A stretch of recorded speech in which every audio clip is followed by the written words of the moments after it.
Hey Sky, hey Hey. Nigel, how you guys doing? Hey, good to see you guys back on the podcast, Yeah, man. man. It's Long been time. ages. It's been ages. Mm. Hey, it's Security Awareness Month. It's October, Yep, that's where we are.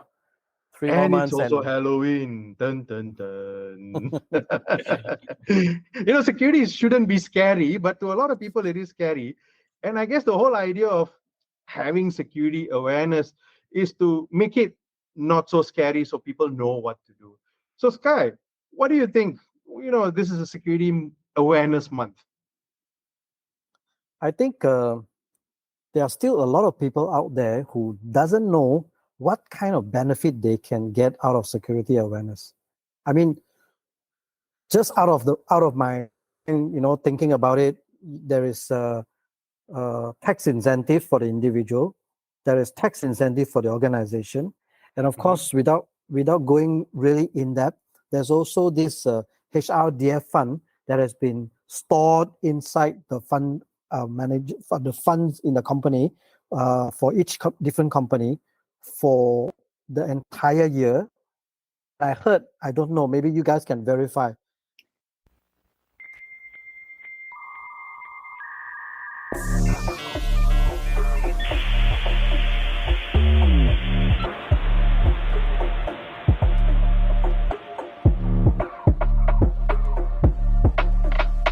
Welcome.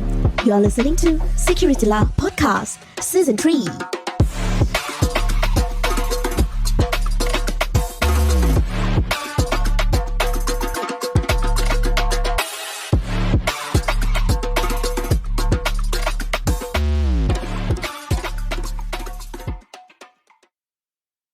Come 31st December, it will be totally zeroized. And then we start January 1st. Yep, you're absolutely right.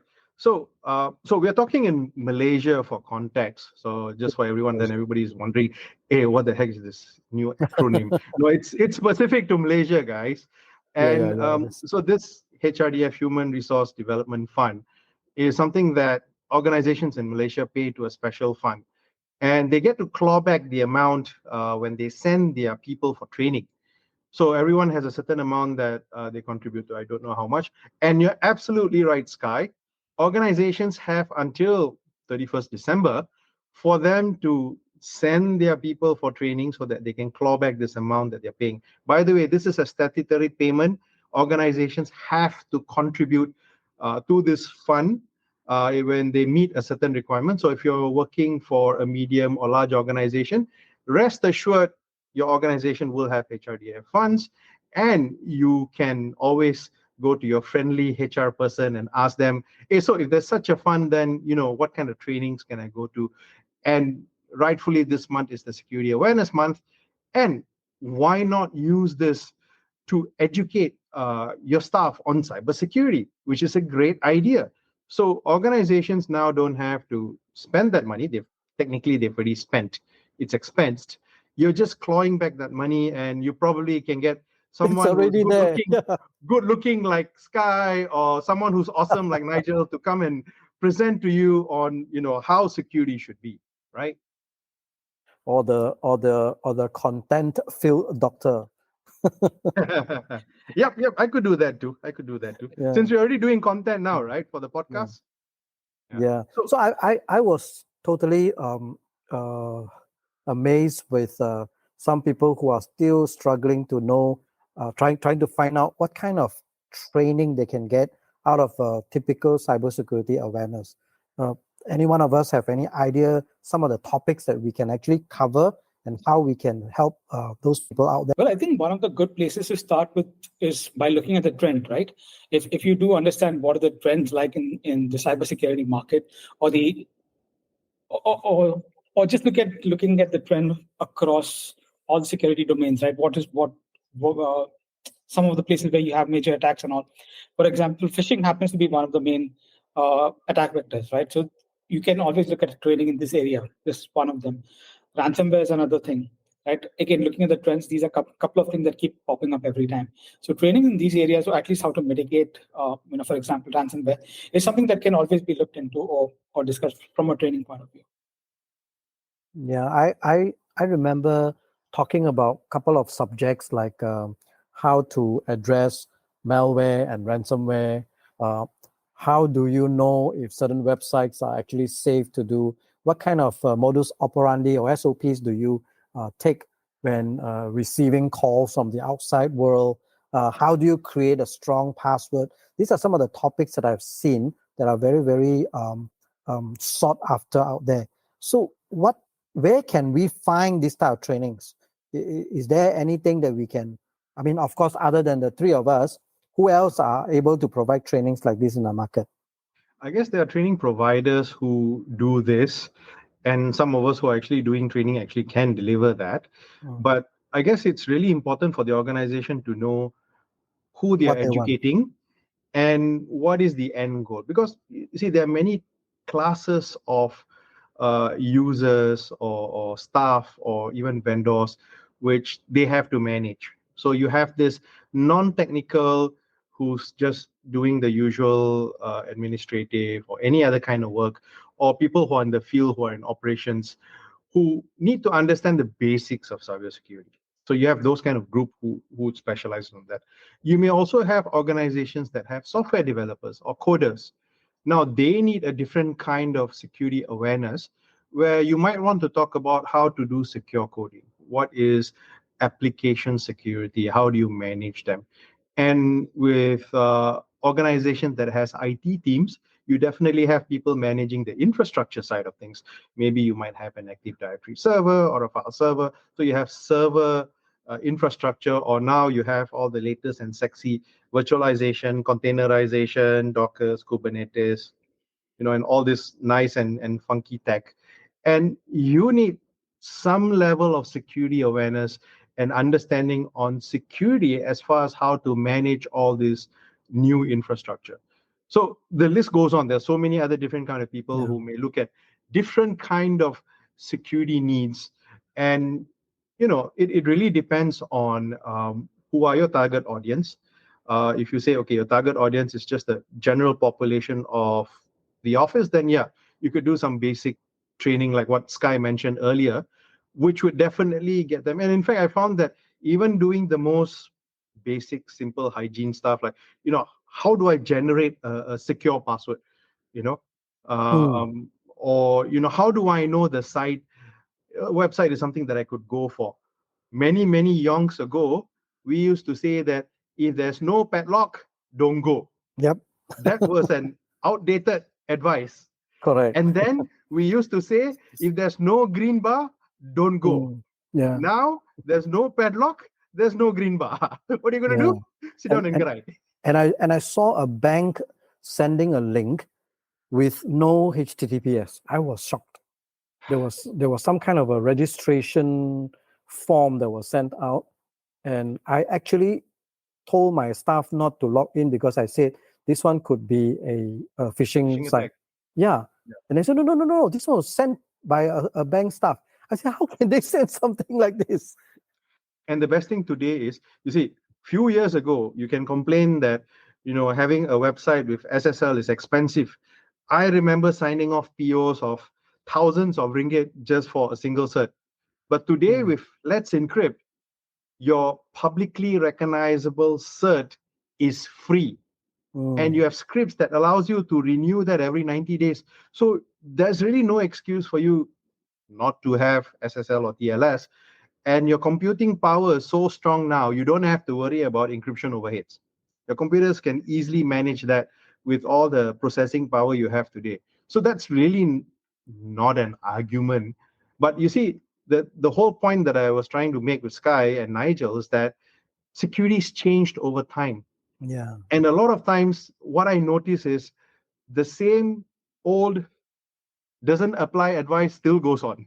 And I'm really a proponent of against all the old advice, because yes, it was applicable many, many years ago, but today things are different. So we should be sharing about what applies today, 2023. It's not 1980s or 1990s or early 2000 when dial-up was still ringing, right? So, that's the important part about security, is that things change, technology change. How the bad guys work also change, right? Now, I'll give you an example. Malaysian government banned sending links via SMS. Guess now what's happening? You get all these nice links, malicious links, over WhatsApp. You get them over iMessage. And the funny thing is, no, the bad guys are also smart. They still send SMS. They'll say, please go to this URL. Sorry, I put a space here. Remove the space here. Or you go and search for this term. The first link is mine. You click that. So you see, the bad guys are also anything. I just got an SMS the other day saying, we cannot send links. The SMS actually says we cannot send links. So for you to go to our website, please search for this word, which happens to be an online casino, and register yourself. You get $300 free. So you see how people have changed their modus operandi, and we really have to have this understanding of how security is. And I love to give this example. I've given this example in this podcast before. No one has ever gone to a hardware shop or a kitchen supply shop complaining that the knife is too sharp that it cut their fingers. Why? Because it is assumed generally to everyone that if you're handling a knife or a sharp object, you should be careful, right? Even to slice vegetables or onions or garlic, there's even a method where you rub the knife against your knuckles so that you don't hit your fingers. A chef actually taught me how to do that. Of course, I can't show it on the podcast, but I guess you get the point, right? So there's a secure way of cutting so you don't cut your fingers. Yeah. And no one has gone back to the shop complaining, hey, how come my knife cut my finger? Your knife very bad. I don't want this knife. No, nobody's going to do that, right? And the same thing goes with technology. Today, literally anything and everything is on technology. Government services, irrespective of which part of the world you are now getting online. So if you don't know, I'll give you an example. In Malaysia, I was at JPJ a couple of days ago. You know how it's crowded, right?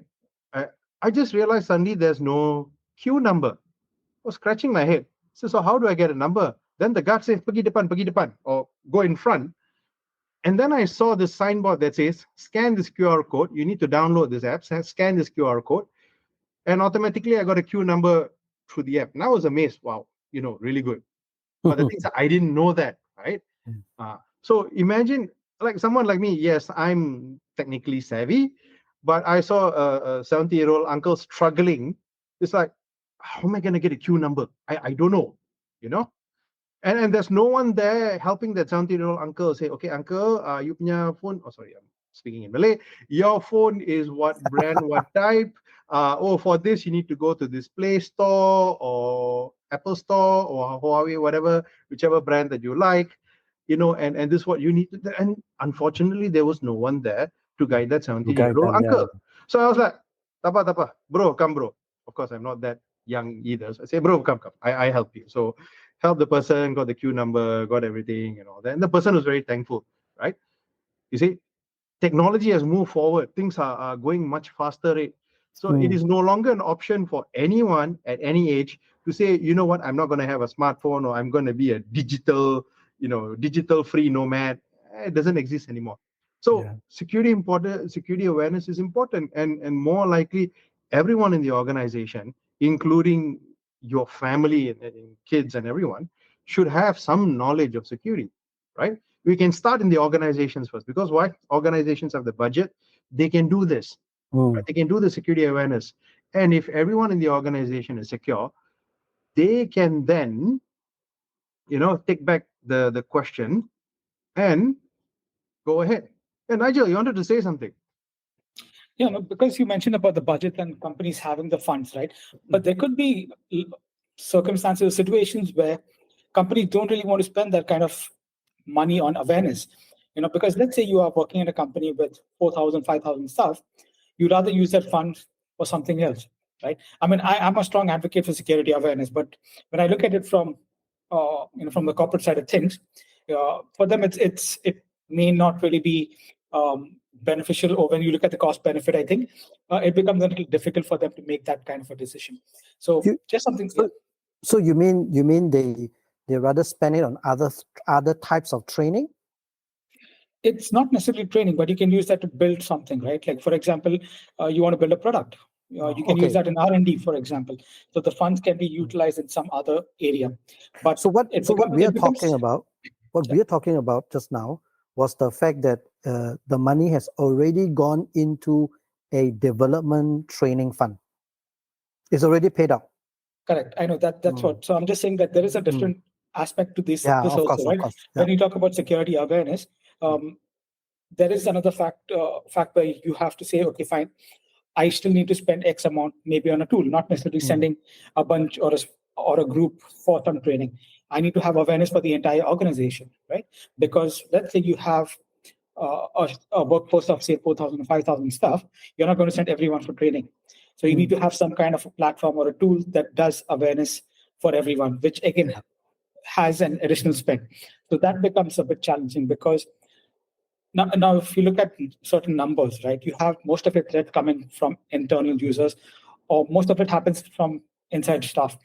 It could be malicious intent or it could be accidental, but it happens most of it from inside. Now, when I look at it from just the numbers, right, if you spend the fund in training your staff, you tend to have more people advocating for security then. Because let's say you have a team of 10 users or a security team of 10, how much can they actually deliver, right? It becomes very difficult for them to cover a lot of ground. So I think in this area, we need to look at that. So You're while absolutely right.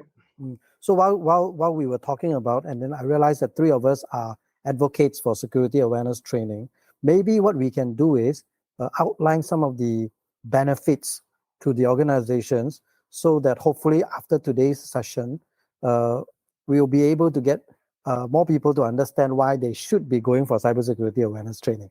What say you? Excellent. But here's the thing, Naja, I just wanted to say this to you. Now, imagine you're a CISO of that kind of organization where your priority has never been security. In today's context, it's either you've been breached or you have no clue that you've been breached. Now, that's the reality of the situation. Imagine you have a user who's clicking the phishing link, and as a result, you have a ransomware that's spread through the whole organization, right? That's what we don't want that to happen, but assuming that happened, what's the first question? Just say if you're the CISO, what's the first question you think the senior management or the board is going to ask you? I guess it would be more like, okay, why did this happen, and was the user aware of it, right? Which brings it back to awareness. So the point is that I guess it's a challenge for CISOs to justify this, right? Now, if you're going to send them for a single seat kind of a training, now obviously it's going to attach a certain cost, say X thousand, whatever, insert your currency here. But what if you get a trainer or an instructor to come in-house and train your whole organization? So that way, you're not spending a bulk of your funds. You're only spending a small portion, and you're saving up the rest. Because if you look at it, typical training costs would be, you need the place, you need materials, you need hours, and it's usually a one-to-one kind of an engagement where each person is considered a seat. So you pay per seat, right? So the other way of looking at it is, instead of you going to the trainer and going for training, why don't you get the trainer to come to you, where you pay the trainer's cost, irrespective of how many people fills up the auditorium, right? So that way you get cost leverage as compared to, having to incur this cost. No, I perfectly understand. $1 invested in marketing or product development tends to yield more than $1 done in security. But in today's context, where almost everything is online, every dollar you don't spend for security becomes 100 or multifold more based on how much you're going to incur damages and recovery and all that for your business to continue operating. So it's no longer about security, it's about business running. I remember you mentioned something. Was it you or somewhere I heard the amount of money you don't spend for cybersecurity is quickly becoming a debt to the organization? Yes. It's called technical debt. Because what happens is the user doesn't know. Pay back one day. You will definitely pay back, right? Yeah. So you want minimize interruption to your business, because imagine you're running a business that's profitable. You have income coming in, money coming in, but suddenly you get hit by a security incident. Now, we all know that security incidents are very, very, very expensive. Why? Because they take a lot of man hours to investigate, to find out, to remediate, and you want to minimize backlash from your customers and everyone else, and you want to know what's happening, right? You want to know if you've lost any data. You want to know if you've lost any card information, credit card information, because you then have to answer to the banks and PCI DSS, and the whole process starts kicking in. So you have all these things where indirectly you already have to meet the requirements, right? So for example, if you're an organization, you're dealing with customers, PDPA is a must. Whether it's in India, it's in Malaysia, it's in Singapore, wherever you are, you have a privacy requirement that you have to look at.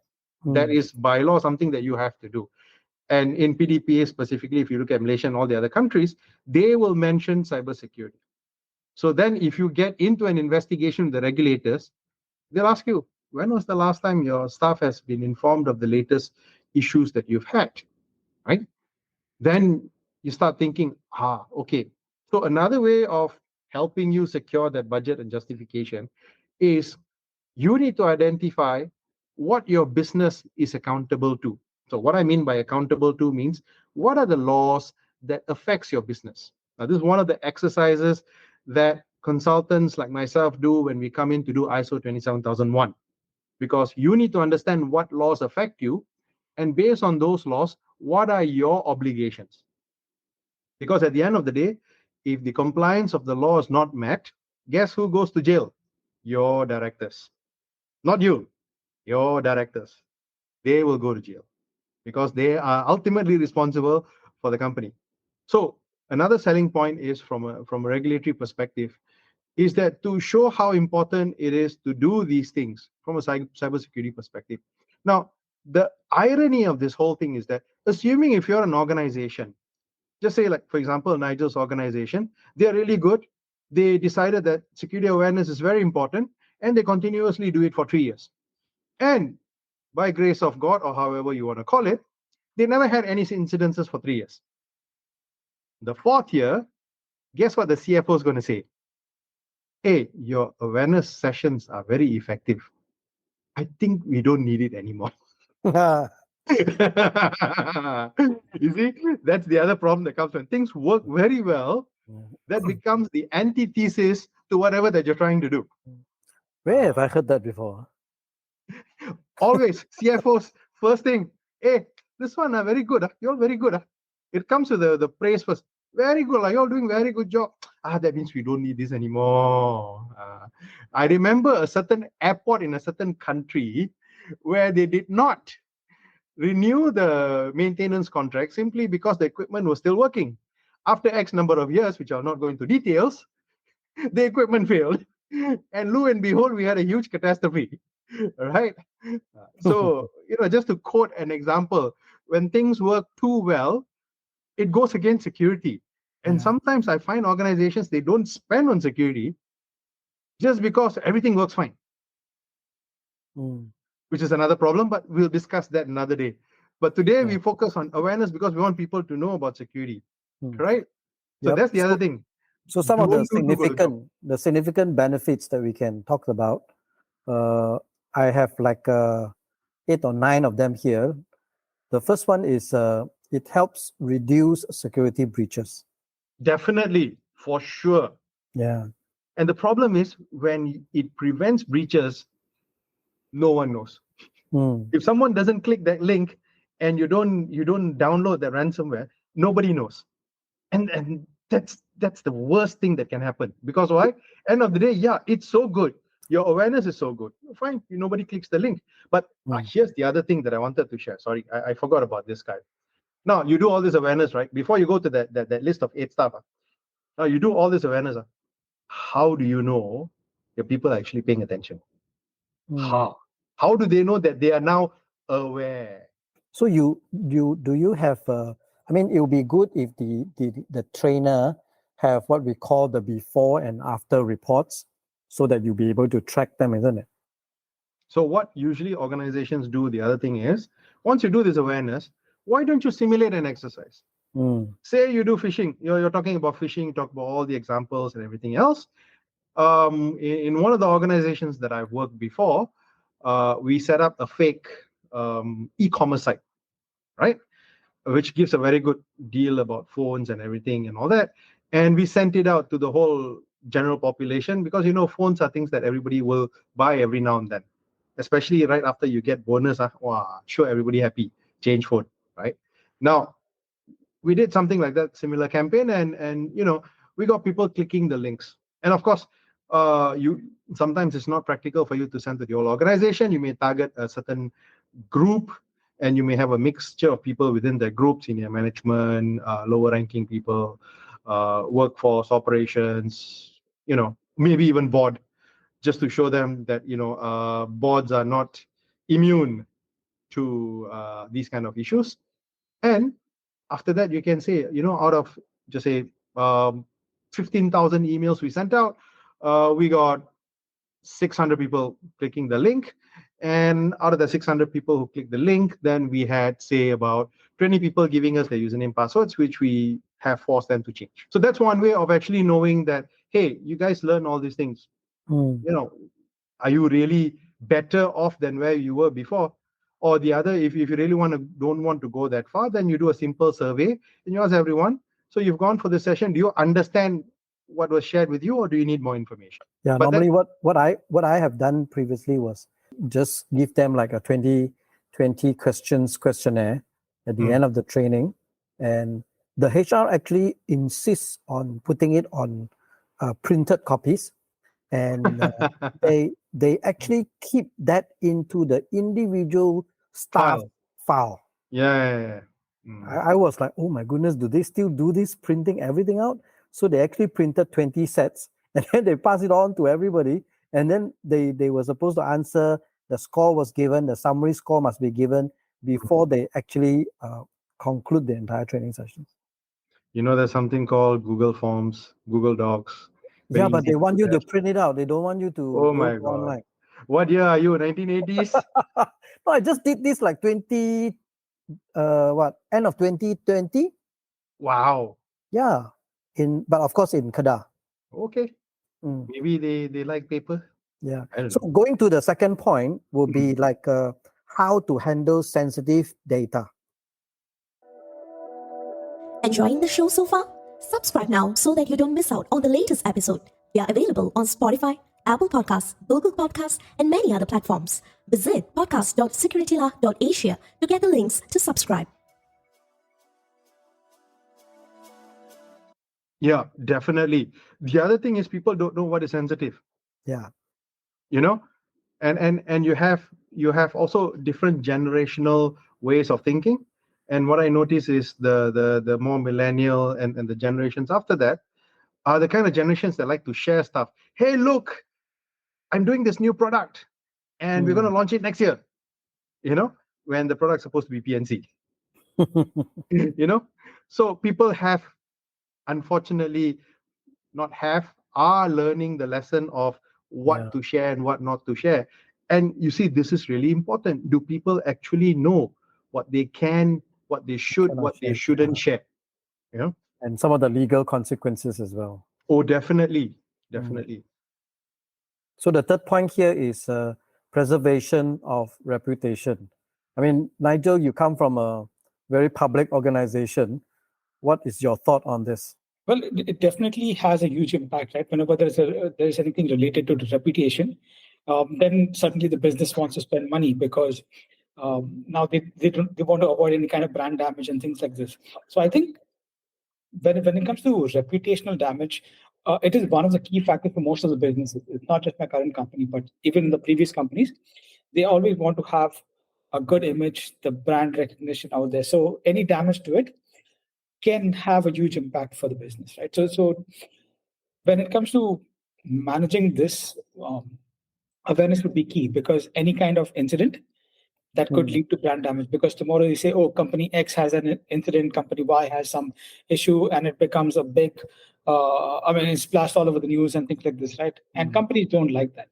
They do not want to have negative and have a negative image, I would say, or negative information out there for people to have. Yeah, I always like to say this. Whenever I go into a training session, I always ask them questions like, if today you walk into the office and all of a sudden you get a call from a telco stating that your particular IP has been used to attack them, who will be the first to be notified? And you'll be surprised, nobody knows. Yes, exactly. Companies don't even publish information about how to reach them in the event of a security incident. There are standards that tells you can just put a simple file called security.txt on the root of your web server that says this is the security contact. Please, if you have any security related issues, just go to that file. It has the contact, and then you can contact them directly. But unfortunately, organizations still haven't caught up to this. When I last checked Malaysian organizations, I looked at KLCI index. None of them actually have this file in their web server. Yeah, and maybe it has changed today, but when I checked, it wasn't there. Yeah, and the joke is when you talk about crisis management, many are still talking about floods and earthquakes, and not many are actually talking about security incidents. Yes, cyber, right? Yeah. How do you manage your whole office floor wiped out by ransomware? What are you going to do? Right? It's going to take time for you to recover your services, and you don't know. In one of the instances I've worked, the organizations was reformatting the laptops with an old version of the golden disk. Golden disk is the master copy that they use to install all the apps and everything. The problem is the patches weren't there in the gold disk. So when they redeploy, the machine gets infected by ransomware and get whacked again. Ooh. So it's like you're not. I'm sorry, you're not helping the situation, and the recovery becomes longer because every machine you recover goes and gets ransomed again. So you're really not doing anything.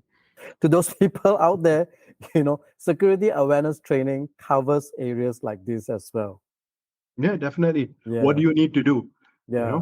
And don't think that, you see, that the thing that always hear from customers, and I'm sure Sky and Nigel, you guys would have heard it, is that when they get hit by an incident, the first thing they would say is, I never imagined that I would be getting hit. Whether it's a scam or it's a cyber incident, this is the first thing that anyone will tell you. It's like, I never imagined myself getting this. I'm not a bank or something else. I'm like, hello, you think banks alone will get all this, right? Everybody's going to kena. So you better pray hard that you don't. So the other thing will be, the next one is how to develop or create a proactive security culture within the organization.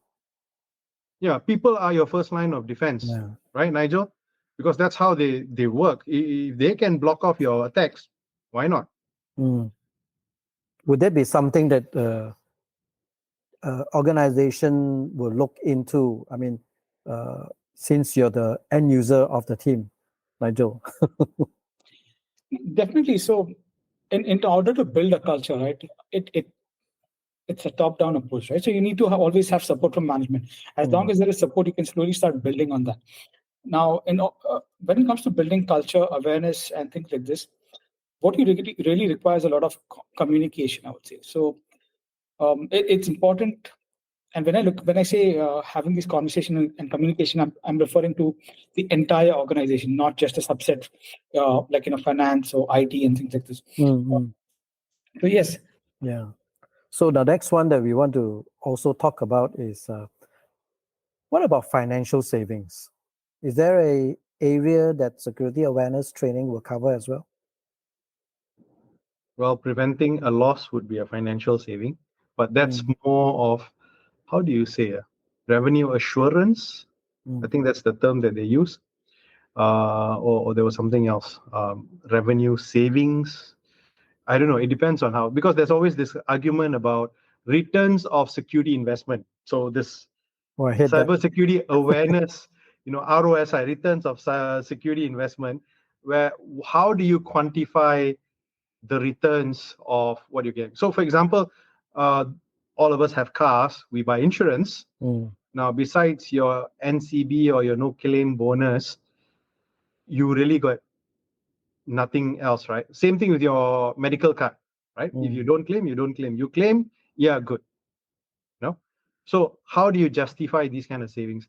I guess people start seeing it when they get hit more than the point when things are at peace. When things are at peace, everything is going on fine, people are happy, people start questioning, hey, why do we have to do this? But when people go into crisis mode, they get into such a situation, they cannot work, organization is affected, they might be fired, a lot of other things, negative things can happen. Suddenly this epiphany appears and they're like, oh, okay, we should do this. This is the right thing to do. And you don't see anyone questioning or arguing or debating whether should we do security or should we not do security. Security is just this four fellas there sitting in the corner. That's their job. I'm just a user, not my job. People don't see it. They don't understand the impact to business or even to them as a staff. So when they start realizing this, I guess that's when the light bulbs go up and they're like, okay, maybe we should do this. Have any one of you tried to turn cybersecurity awareness training, instead of being a cost, to become a marketing tool for the organization? I believe I have done something of that sort, but not.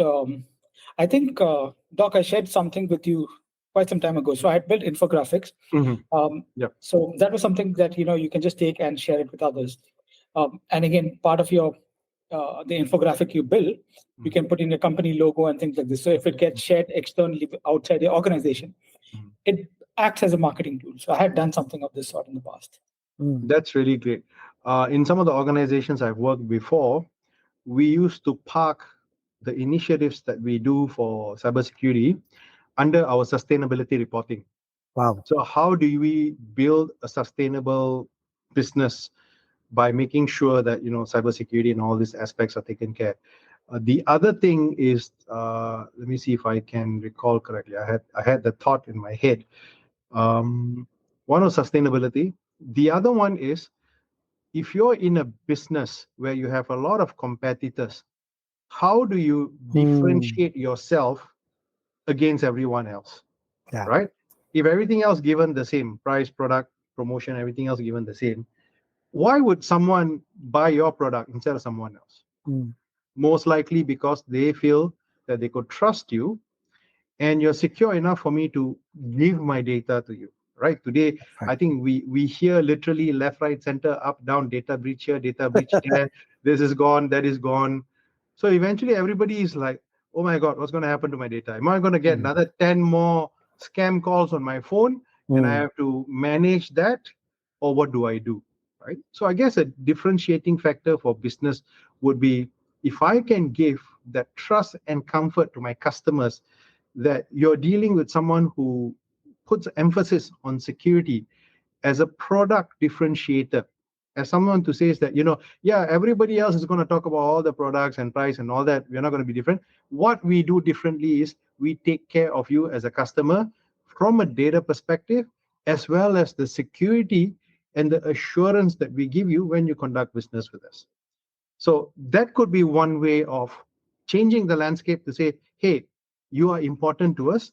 This is how we show you that you are important to us. That can be one way. Yeah. And the last one will be long-term cost efficiency through being proactive in training, meaning you train people to prepare for eventual crisis that may appear right in front of you, and so doing, preventing costly remediation effort. Yeah, I believe we've just touched on this, right? So as long as you have end users who are aware of they are well trained, I would say, or they are aware of what is malicious and what is not, and you can prevent something from happening, I think that's in a way cost saving, right? Yeah. But definitely. Many of them, but like I mentioned, it's not something that you can always capture. It's not very easy, because let's say you receive a phishing link and no one clicks it, you may not know, but there's a good chance that it was a security awareness because of which someone has not clicked it. Yeah. I'll give an example. Like right now in Malaysia, we are coming to the year end and the government is preparing for floods. So one of the things that, organizations that are present in many of the other states and some of the states that may be prone to flooding is that they have procedures as far as what they need to do in the event flooding happens. So if there's a flood, then, I'll use a bank as an example since banks are everywhere. So if just say there's a flood and that particular branch can't open, there's water level up. So they'll have something called a call tree where they'll call everyone calls subsequent levels up to the point where the last person is reached, and they'll inform that, hey, we've detected floods in these areas, the branch will be closed. 10 of you work from home, another 5 of you go to this branch, which is not flooded, which is in a higher area, and continue. And if you have any, just say, high net worth customers or VIP customers, please send them a message, especially for those who are relationship managers. Send them a message, inform them that the branch will be closed due to floods. If you need any services, we are now available in these locations. So staffs are prepared, and especially those flood-prone areas, they have all this readiness. I just spent some time this weekend helping a community that I always go to prepare for the coming floods. So what they do is they move all the things up the house and all that. So the same thing goes to cyber. If they know what they need to do and they know something is wrong, then they can start taking remedial steps for them to make sure that business goes on as usual. That's what's important for businesses, right? Business should go on as usual, irrespective of whatever happens. So if your main office is flooded and you can't get to office, can you now work from home? Definitely. All of us can work from home because we've tested it during the pandemic. I think pandemic was one good example where everybody was thrown off their saddle and they have no clue what to do next. So you suddenly see overnight, security had a boost in sales because everybody was buying VPN infrastructure. Suddenly everybody realized, oops, hey guys, we need more licenses. Oh, we don't have VPN. Oh, now we need VPN. And you suddenly see that everybody was working from home perfectly fine for Correct. months to come. So which means that we now have a set of procedures that we can immediately follow. If something happens, say you cannot go to your office, you can do that from home. Yeah. So the last point I remember prior to our beginning, Doc mentioned about networking. So I realized that when you create a platform of training, you are able to pick up a phone and call somebody you know who was in the same class with you because they shared your concerns, they shared your experiences, and you are not afraid of quote unquote disclosing something because they are mainly your peers and people that you spend a couple of days together doing the same training. Exactly. Maybe, Doc, you can share with us your experience. Exactly. So I conduct trainings regularly. And one of the values I see having people doing trainings in person is, number one, you have to dedicate the time, which means that, I'm sure all of us have either some form of online course or learning ed tech or education technology contents that we have purchased. I have tons of them. And one thing I notice is, for me, I'm struggling to complete them because I got so many other things that I need to do. I barely have time to even look at those things. Now, what I notice in a classroom scenario is that, number one, everybody focuses on the class because you're there, you need to learn. Organization has spent money and sent you there, so you obviously have to finish what you started, right? You have that. Secondly, what you don't get in an online course is that you get that network. Suddenly you realize that you meet peers within your industry that you've never met or you don't even know they exist. So now you have the security contact for another organization. And in the event that something happens, you can call and ask them, hey, you guys were hit by this. Can I get some IOCs, indicators of compromise, so that I can block it on my side, or I can do a threat hunting for me to make sure that I'm secure? And you can work, because security, the only way we can manage this is through network, right? And without having that network, you're going to be an island on your own. And you would have realized that, okay, if I had this information up front, I would have avoided this huge cyber catastrophe rather than going through it painfully. right? Reminds me of my 2 break-ins within a month. That old story. Yes, yes, Yeah. yes. I remember. Oh my! If my neighbor would have told me about somebody always in front of my house watching me go in and out for the last 2 weeks, I would have known, You would and I have would have. avoided all the Yes, heartache and exactly. pain, you know? Correct. And Yeah. this neighbor never even mentioned it. He only mentioned it after I got hit. My story is even worse. Okay. My neighbor saw the thief, Huh. and they actually told the thief, "Hey, the wire dropped. Please put it in your car." Okay. I don't know whether to laugh at my neighbor or to cry. I think all of us have some sort of war stories, Yeah, man. that's also cyber and non-cyber. Yeah. Hey, great list, Sky. I guess Yeah. that will give our listeners a view of, what are the things that they need to look at for awareness. And, some of the points that we're raising is because we find this happening in the industry again and again. And, we found that there are certain ways that work, and there are some ways where, it's really, you're just wasting time. You're doing something, but you're not seeing the Yeah. benefits, right? And the idea of security is you have to practice or try or do it in order for you to make it an unconscious skill. It's just like tying your shoelace. When we teach our kids how to tie a shoelace, they'll be grumbling, you must go in here, must go in there, and all that. And now when they grow up, you see them, they don't even look at their shoes. They just zip, zip, zip, zip, done. Okay, they're walking. Then within a few seconds, because it's become subconscious for them, they know exactly what to do. And that's, I guess, like to echo what Nigel said, building that culture is, from a starting point would be to actually start having this awareness sessions. What are some of the, in closing, what are some of the compliance requirement in the industry? That some of us may know. Things like PDPA, RMIT, and all that. Are they specific compliance? Other than the banks? I guess I'll let Nigel take a stab first, because you're in a very unique industry. Yes, you are. So I think from a compliance point of view, we don't really have to comply, at least currently, right? So it really depends on the industry you're operating in. For example, if it is online business, right? Or online marketplace, for example, you may not necessarily have to provide security awareness training as a mandate. So it becomes more of a good to have feature or function, like I mentioned earlier, right? From an organization point of view, it's an added thing that we do. However, you can do something differently. For example, instead of spending on it by getting another tool, you can have your internal teams have more conversations, more session knowledge sharing sessions, send out infographics within the company, build some content, share that internally. So there are different ways you can approach that. Does PDPA become a requirement or consideration? To the best of my knowledge, so we do have to comply with PDPA, but it doesn't. There's no compliance requirement for security awareness over there, right? To the best of my knowledge.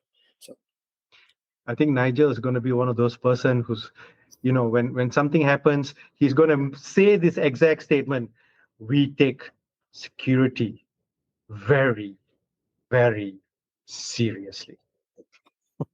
And then he'll be like, "Hey, budget for awareness pun tara." Then how are you going to do stuff? Isn't it? Do you guys realize that whenever organizations that are breached, whenever they come out with a public announcement, the statement, it's 90% the same? Exactly. That's why one of my cheat sheet is I have a search key just for "we take security very seriously" or permutations. I will get an immediate notice of who got breached. Easy way. You can use this formula if you want a very simple CTI trick. You want to know who gets breached? Look for this statement. That's how I knew the Association of Banks Malaysia issued a statement, which I think we covered it in one of the episodes, where I said we take security very seriously. You have to say it with a deep voice to say that you're serious. Otherwise people say, you're not serious, right?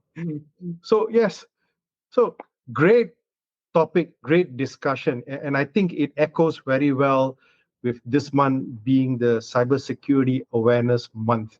No, but what I find funny is it always coincides with Halloween. So it's like, ooh, Scary. scary. you know? Hey, I just did that, I Googled, we take security very seriously. And guess what? All the company's name came up. Obviously, that's the easiest. So My you goodness. put that as one of your list where you get alerts, right? And you'll be like ding ding ding ding ding ding ding. Wow. Ooh. Really? You Ah. know all the names of the company? You see, that's my trick. I shared a very important trick that I have, with all our listeners. Oh my goodness. Uh, This is so, great, man. so dear listeners, so if you want to know who's being breached or hacked, go try this trick and be amazed with what you see on this month, scary month of Yeah. Halloween. Without us realizing it, we already passed 1 hour. Yeah, you see, My that's goodness. fun, right? Yeah. Okay, so we had a very good, fruitful, candid, and honestly, this topic was just off the cuff. Yep. It's just like all three of us got together today. We're like, hey, so what are we going to talk about? And this topic No came about. preparations whatsoever. No notes, nothing. We're just winging it. Yeah, man. All right. So, listeners, thank you so much for tuning in. We will hear. You will hear from us. You won't see us. You will hear from us very soon. Take care. Bye bye. Bye-bye. Thanks for joining us this week on Securitylah. Make sure to visit our website at securitylah.asia, where you can subscribe to the show in iTunes, Spotify, or via RSS so you'll never miss a show.